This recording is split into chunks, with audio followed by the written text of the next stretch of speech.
Not since the age of kings has civilization faced the absolute necessity to throw back the chains of tyranny. For mankind, now upon the threshold of a brave new world, must embrace liberty or pass away. Liberty is defined as that state where the people rule over their government. Tyranny, in diametric opposition, is defined as that state where the government rules the people. Each defines the other by which it is not. Their mathematical logic absolute. Today, tyranny is destroying America from within, and the fundamental operation of government is at the very core of the problem.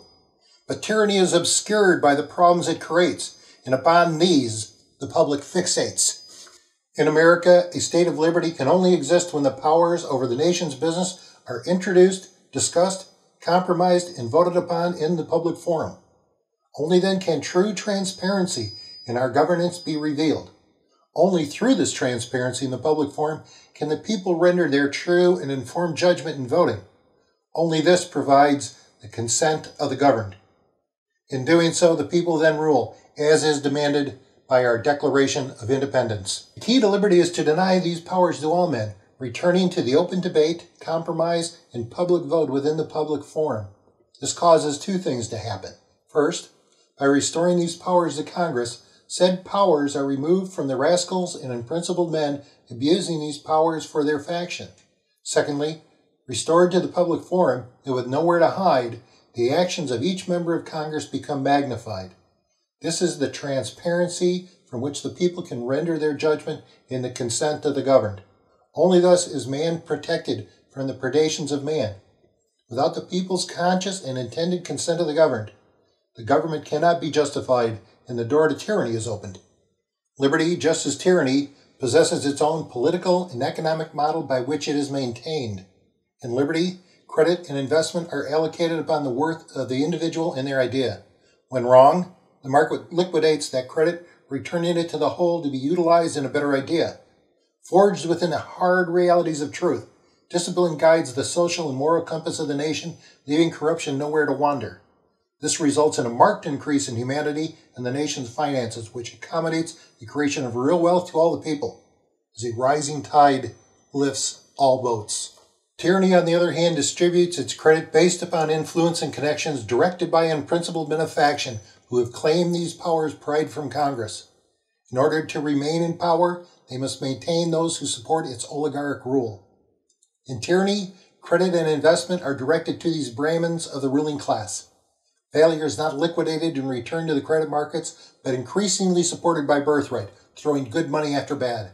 Social and moral attitudes reflect the false and opaque facade of pseudo-wealth, for wealth is no longer based upon innovation or production, but on the illusion of fiat money increasingly directed to the ruling class. Such is the weakness of tyranny, which financially designed for failure and spiritually bankrupt, it is ultimately forced to war in order to survive. This is the state of America today. Powers transferred creates factions to preserve the privilege, driving a wedge between haves and have-nots. These evolve into parties that no longer represent the nation, but factions. Unchecked for decades, their parasitic system of spoils evolves and escalates, stealing greater wealth as the nation weakens, which must eventually threaten civil unrest. This is the state of Congress in America today. The job of the economist today is to justify the unjustifiable. Oblivious to the political and economic model inherent to liberty, their world revolves around the inherent failure guaranteed in the political and economic model of tyranny. By their ignorance, they condemn themselves to working with but one half the equation, because they fail to realize that each economic model carries a political modus operandi that feeds back into the equation. They do not understand that the most efficient means to mend a broken economy is to change the political formula of operation, preferably to the mechanism of liberty in the operation of government, understanding it is much more important how we operate the machinery of government than its parts. Congress has assigned not only its own powers, but also the powers of the states to private and federal agencies. In liberty, these powers are reassigned to their proper station. This is at the heart of Ron Paul's proposals to slash government spending by ending numerous federal agencies. Congress can still establish goals through legislation, provided it is nationwide. But the era of agency legislation performed outside the public forum will end.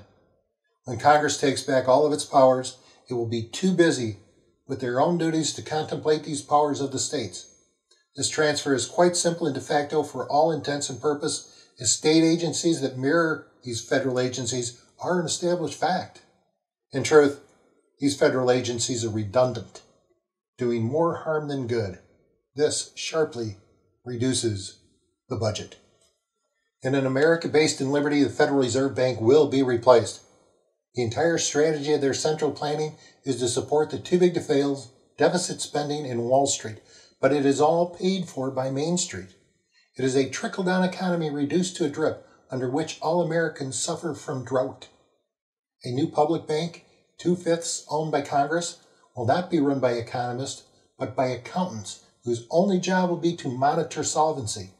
The insolvent, too-big-to-fail banks, now unsupported, will fail along with the demise of their lobby known as the Blob, reducing lobbyists everywhere. Once freed from their parasitic grip, the American people will not only survive, but prosper. In truth, it is either Wall Street or it is Main Street. The theft of power from Congress and the states is based upon John Jay's Supreme Court decision, setting the standard for misinterpretation of the necessary and proper clause, simply by ignoring proper as if it does not exist, because proper requires all powers of Congress to be exercised wholly within the public forum, its violation being the customary weapon by which free governments are destroyed. With peace, Homeland Security will have no Americans to oppress and will be disbanded. In the end, we're talking about billions here and billions there. Before you know it, we'll be talking about a balanced budget, attainable and sustainable only through liberty. There is no going back if mankind is to survive. And just as a caterpillar must shed its skin in order to transform itself to survive in a brave new world, so must man shed the chains of tyranny in its centrally planned Politburo in Washington, D.C. and in New York City. America must brace the freedom and wealth of liberty or die, and our civilization with it. What can you do? Please go to elect a new Congress and sign the petition and get your friends to do the same. Call your senator and congressman and have them sign the only petition that guarantees liberty for all. Those who will sign and commit to our collective liberty deserve our support. Those who will not must be replaced in the 2014 elections. Once power has been restored to Congress, America will be back to where it belongs, in the hands of the people.